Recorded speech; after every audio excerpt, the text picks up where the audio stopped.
देश भर में नीट और जेईई की प्रवेश परीक्षाओं का विरोध हो रहा है। विपक्षी दलों की मांग है कि कोरोना संकट को देखते हुए परीक्षाओं को कुछ समय के लिए टाल दिया जाए।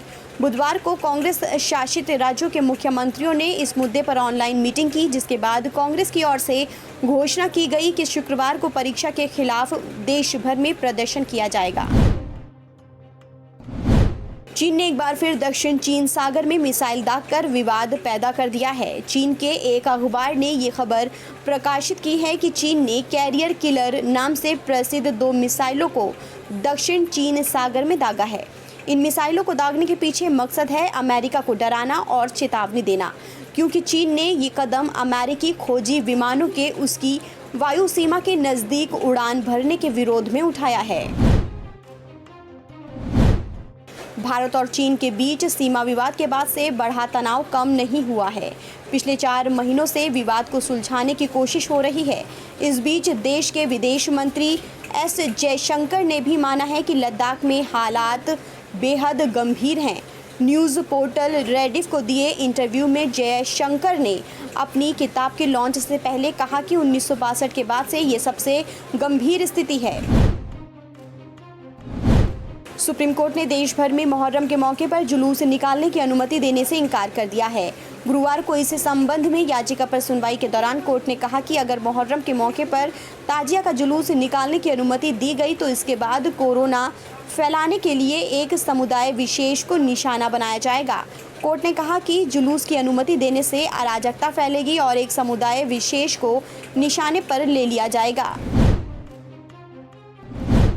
आरक्षण मसले को लेकर सुप्रीम कोर्ट ने अहम फैसला सुनाया है। सुप्रीम कोर्ट ने गुरुवार को कहा कि उसके 2004 के फैसले पर फिर से विचार किए जाने की ज़रूरत है।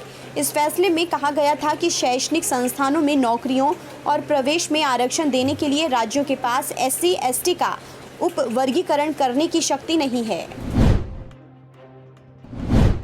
4 धाम प्रोजेक्ट का काम तेजी से चल रहा है। प्रधानमंत्री नरेंद्र मोदी का ये ड्रीम प्रोजेक्ट है, लेकिन इस प्रोजेक्ट को लेकर पर्यावरण नियमों के उल्लंघन की शिकायतें मिल रही हैं। इंडियन एक्सप्रेस की माने तो सुप्रीम कोर्ट पैनल के प्रमुख ने ही बड़ी आपत्ति जताई है। कोर्ट की ओर से नियुक्त उच्चाधिकार समिति यानी HPC के अध्यक्ष रवि चोपड़ा ने कहा है कि ऐसा लगता है कि परियोजना के निर्माण में कानून का राज ही नहीं है। कांग्रेस में नेतृत्व विवाद में सबसे ज्यादा मुखर रहे वरिष्ठ कांग्रेसी नेता कपिल सिब्बल के तेवर अभी भी तल्ख ही हैं। पूर्व केंद्रीय मंत्री जितिन प्रसाद पर कार्रवाई की मांग की गई तो कपिल सिब्बल ने कहा कि कांग्रेस को नसीहत दी। उन्होंने कहा कि जरूरत इस बात की है कि कांग्रेस बीजेपी पर सर्जिकल स्ट्राइक करे, ना कि अपनों पर हमले करके अपनी ऊर्जा बर्बाद करे। सुशांत सिंह राजपूत की डेथ के बाद से उनकी गर्लफ्रेंड रिया चक्रवर्ती कटघरे में खड़ी हो गई हैं।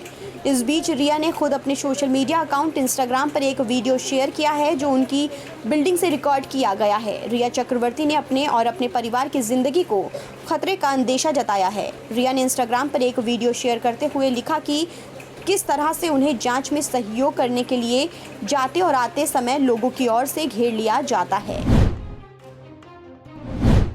कश्मीर के पुलवामा में हुए आतंकी हमले में केवल 5,70,000 रुपए की राशि खर्च हुई थी। फरवरी 2019 में हुए इस हमले में CRPF के 40 जवानों को जान गंवानी पड़ी थी। NIA ने अपनी चार्जशीट में जैश-ए-मोहम्मद के आतंकी और हमले के मास्टरमाइंड मोहम्मद उमर फारूक की ओर से किए गए खर्च का ब्यौरा दिया है। देश के शेयर बाजार में कारोबारी सप्ताह के चौथे दिन गुरुवार को तेजी रही। सेंसेक्स 40 अंक बढ़कर 39,113 पर और निफ्टी 10 अंक बढ़कर 11,559 पर बंद हुआ। सेंसेक्स के 30 में से 15 शेयरों में गिरावट रही, जबकि निफ्टी के 50 में से 26 शेयरों में गिरावट रही। बैंक निफ्टी के 12 में से 7 शेयरों में तेजी रही।